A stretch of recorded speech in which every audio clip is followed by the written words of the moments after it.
अरावली पर्वतमाला।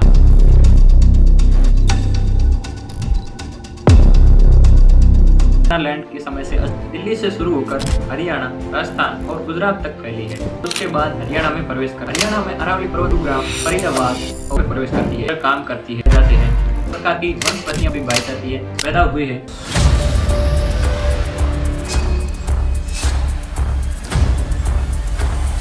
भारत की सबसे प्राचीन पर्वतमालाओं में से एक अरावली पर्वतमाला है।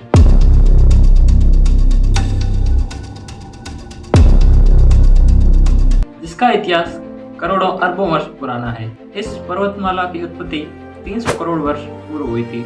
यह पर्वतमाला प्राचीन गोंडवाना लैंड के समय से अस्तित्व में है।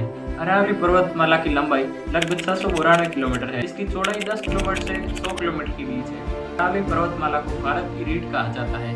यह पर्वतमाला दिल्ली से शुरू होकर हरियाणा, राजस्थान और गुजरात तक फैली है।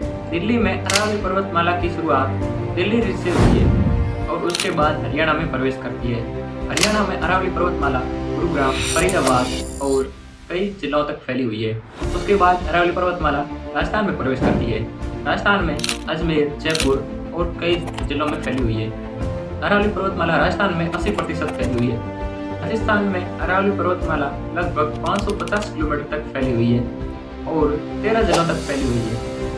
अरावली पर्वतमाला की सबसे ऊंची चोटी गुरु शिखर है, जिसकी ऊंचाई 1722 मीटर मानी जाती है, जो राजस्थान के सिरोही जिले के माउंट आबू में स्थित है। अरावली पर्वतमाला इतनी पुरानी है कि वैज्ञानिक इसे प्री-कैम्ब्रियन युग कहते हैं। अरावली पर्वतमाला भारत ही नहीं बल्कि दुनिया की सबसे प्राचीन पर्वतमालाओं में से एक मानी जाती है। अरावली पर्वतमाला भारत के जल चक्र और जलवायु का संतुलन बनाए रखती है और साथ ही नियंत्रित भी करती है। अरावली पर्वतमाला दिल्ली के पास से शुरू होकर दक्षिण पश्चिम की ओर आगे बढ़ती है। अरावली पर्वतमाला थार रेगिस्तान को आगे बढ़ने से रोकती है और साथ ही साथ नमी को रोककर वर्षा में मदद करती है।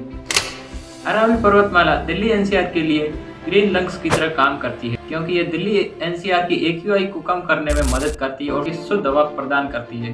अरावली पर्वतमाला भूजल रिचार्ज का बड़ा स्रोत है, जिससे भूजल स्तर में कमी पैदा नहीं होती है। अरावली पर्वतमाला कई नदियों का उद्गम स्थल भी है।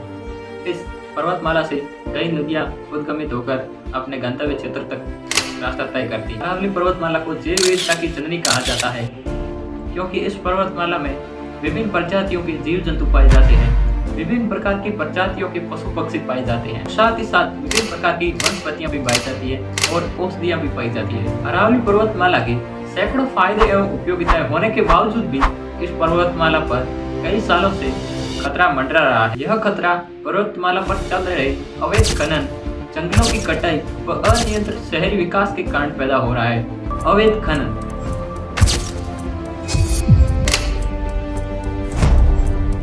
वह खनन जो बिना किसी परमिट या लाइसेंस के, बिना किसी वैध तरीके से, अंधाधुंध तरीके से किया जा रहा हो।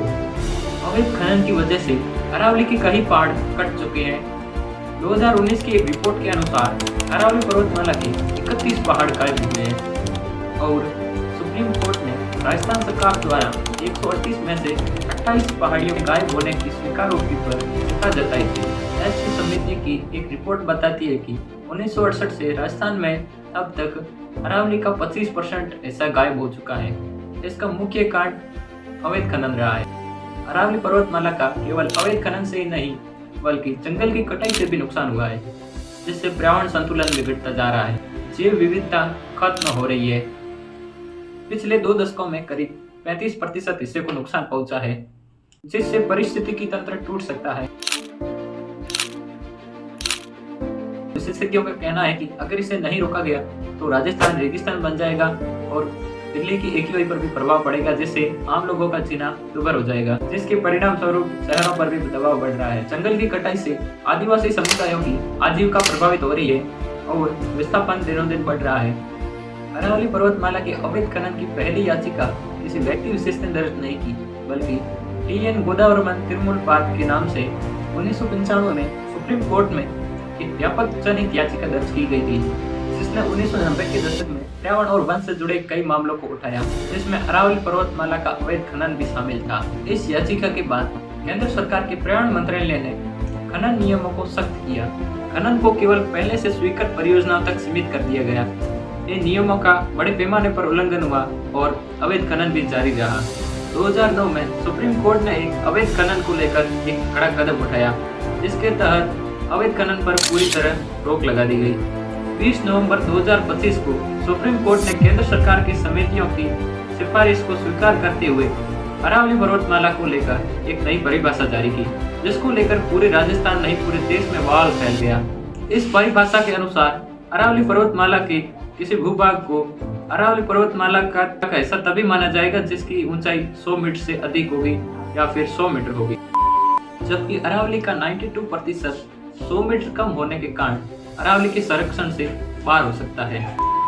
जब यह परिभाषा लोगों के सामने आई तब लोगों ने इसका विरोध करना शुरू कर दिया। साथ ही साथ राजनीतिक नेताओं ने भी इसका विरोध करना शुरू कर दिया। आम लोगों और पर्यावरणविदों का कहना है कि इस परिभाषा को लागू करने से अरावली का अधिकांश भाग कानूनी रूप से असुरक्षित हो जाएगा, जिसके परिणाम स्वरूप खनन अंधाधुंध तरीके से बढ़ जाएगा और अरावली पर्वतमाला का हिस्सा खत्म हो जाएगा।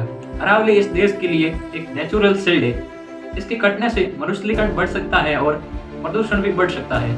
इस नई परिभाषा के जारी होने के बाद इस परिभाषा को अरावली के लिए मौत का फरमान बताया जा रहा है। साथ ही साथ सोशल मीडिया पर #SaveAravali भी ट्रेंड करने लग गया है। पर्यावरणविद, आम नागरिक, सामाजिक कार्यकर्ता और राजनीतिक नेता इस परिभाषा का पूर्ण रूप से विरोध कर रहे हैं। केंद्र सरकार और सुप्रीम कोर्ट का कहना है कि इस परिभाषा का उद्देश्य प्रशासनिक अस्पष्टता को कम करना और भूमि के वर्गीकरण में एक रूपता लाना है, ताकि वन भूमि और गैर वन भूमि परिभाषित किया जा सके।